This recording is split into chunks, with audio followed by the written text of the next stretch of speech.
আসসালামু আলাইকুম হুজুর। ওয়ালাইকুম আসসালাম। কেমন আছো বাবা? হুজুর, আমার মনে একটা প্রশ্ন ছিল। কি প্রশ্ন? বাবা, নির্ভয়ে আমার কাছে জানতে পারো। মানে হুজুর, অনেকেই নামাজ পড়ে, তাহলে সবাই কি বেহেশতে যাবে?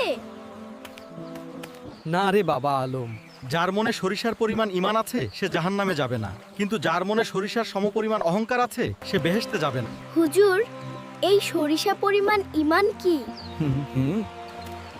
এই সরিষা পরিমাণ ইমানের পরিচয় হলো 5 ওয়াক্ত নামাজ। ধন্যবাদ হুজুর, আমি এখন থেকে 5 ওয়াক্ত নামাজ পড়ব। নিশ্চয়ই আল্লাহ তোমায় সাহায্য করবে। আসসালামু আলাইকুম। ওয়া আলাইকুমুল সালাম।